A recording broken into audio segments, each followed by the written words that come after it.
هنتكلم النهارده عن الورشة والتكنولوجيا أو الورشة بتاعتي اللي أنا بحبها. الورشة بتاعتي اللي بحبها فيها جزء للعدة، وفيها جزء للنار، وجزء للتصميم، وفيها مكتبة، وفيها معمل. ليه؟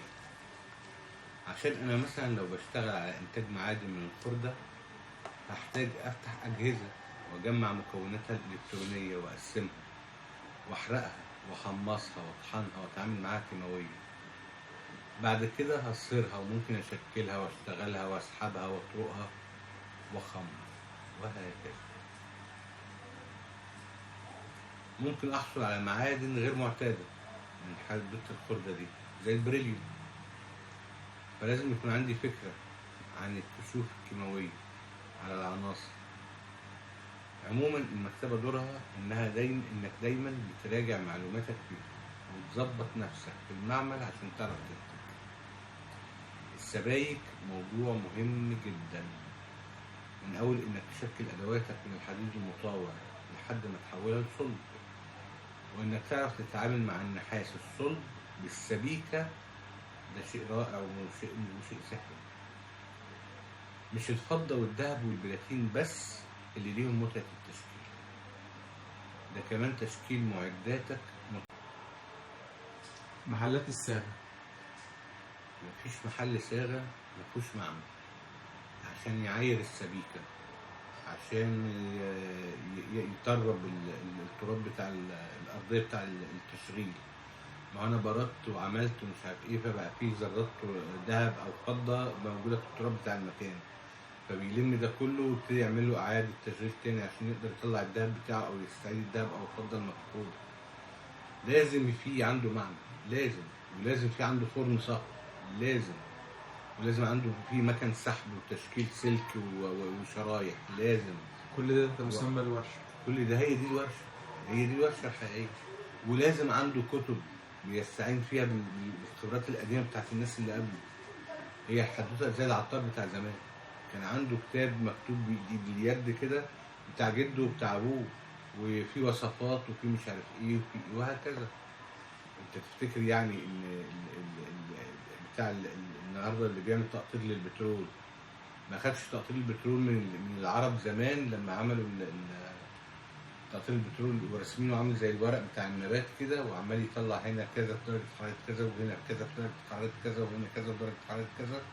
ما هي انا اقدر اخلي الزئبق في درجة حرارة 400 والزنك في درجة حرارة كذا، والمعادن اللي هي درجة حرارتها قليلة واللي درجة حرارتها متوسطة واللي درجة حرارتها عالية وهكذا. طيب ورشتي اقدر استخدمها ان هي تلبي احتياجات بيتي؟ ما هي احتياجات بيتك ايه؟ انت بتعمل ايه؟ حلة، بتعمل معلقة، بتعمل حلي، بتعمل اكل، بتعمل هدوم. فورشتك تقدر تعمل لك النور، تقدر تعمل لك النور يعني جاكار، تقدر تعمل لك الحلة، تقدر تعمل لك الحلي بتاع خطوبتك او خطوبة بنتك، او يعني الورشة هي تقدر تعمل كل حاجة. المهم انت عايز تطلع ايه من الورشة، والورشة امكانياتك فيها ايه. انا لازم امكانياتي فيها تبقى واسعة جدا عشان اقدر اطلع اي حاجة انا عايزها. انا عايز عنصر كذا، محتاج اعمل حمض نيتريك في المعمل، محتاج اعمل حمض كبريتيك، محتاج حديد، عايز نحاس، عايز مش عارف كذا. طب هل يا ترى النحاس اللي انا جايبه من السوق نحاس فعلا؟ هو في نحاس صيني دلوقتي في السوق مش نحاس، هو لونه نحاس لمؤاخذة لكن مش نحاس. ولا تفهم ده ألمونيا ولا زبالة العناصر اللي موجودة فيه ويقول لك ده سلك، لكن والله ما هو مش نحاس. فطب النحاس له كثافة، والنحاس له مقاومة أو معاوقة للكهرباء، والنحاس له مش عارف كذا، وله خصائص.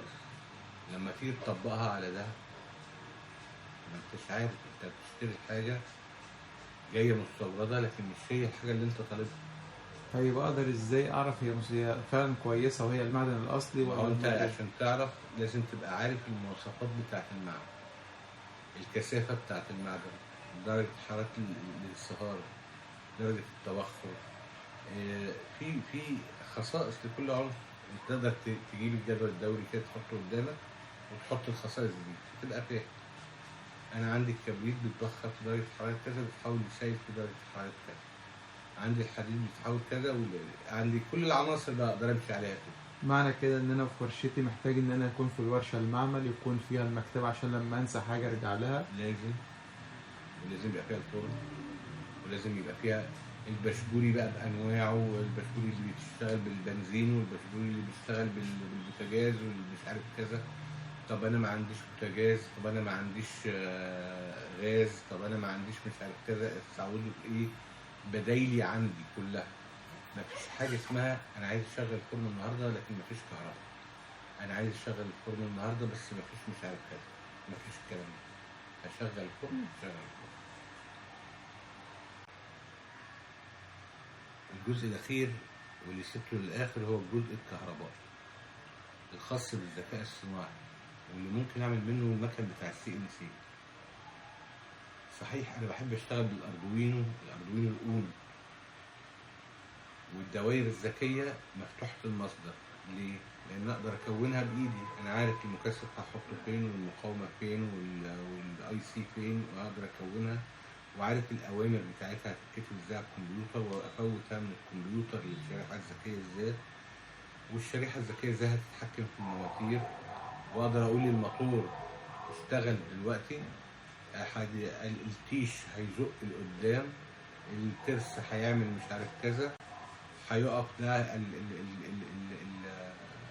الموتور ده، الموتور التاني هيعمل الحركة الفلانية، الموتور التالت هيعمل الحركة العلانية، هدوس المكبس هيتحرك من قدام لورا، من الشمال لليمين، زي الدراع بتاع اللودر كده، وهكذا. اسمها حقن.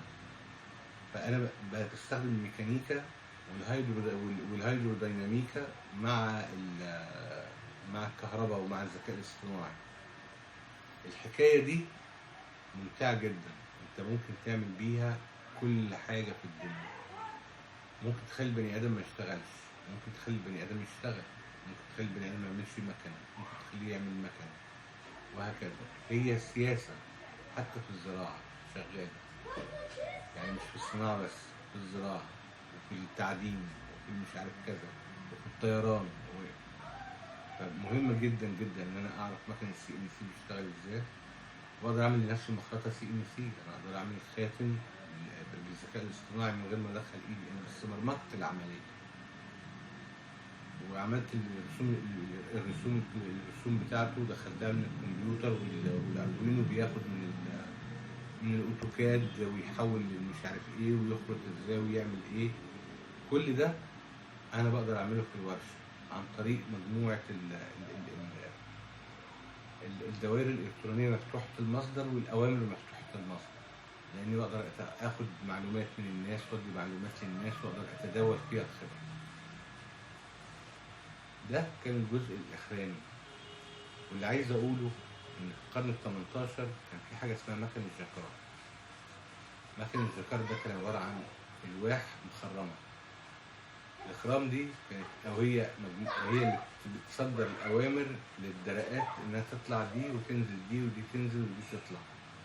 فيقدر يبرمج الصوره بتاعت بني ادم انها تتعمل على النسيج، انه يرفع درقات وينزل درقات، فاللحمه رايحه جايه هي بتعمل زي النقط بتاعت الشاشه بتاعت الكمبيوتر كده.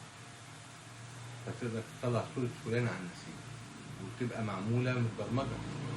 ده كانت صورة الكمبيوتر الأولاني، ودي مختلفة عن الكمبيوتر بتاع قدماء المصريين اللي صدروا لي اليونانيين، اللي هو كان فيه حركة السماء والأبراج وكله مربوط بالتروس، والتروس بتمشي وتعمل عدادات لحركة عطارد مع حركة الأرض مع حركة الشمس. الكمبيوتر اللي هو ده كان كمبيوتر ميكانيكي. الكمبيوتر بتاع الجاكار كمبيوتر اللوحات المبرمجة، اللي هي لوحة بعد لوحة بعد لوحة بعد لوحة بعد لوحة، بتدي لك جملة ورا جملة ورا جملة ورا جملة لحد ما تكون القصيدة أو اللوحة أو المنتج اللي أنت بتعمله. هي دي الورشة، هي دي الحياة.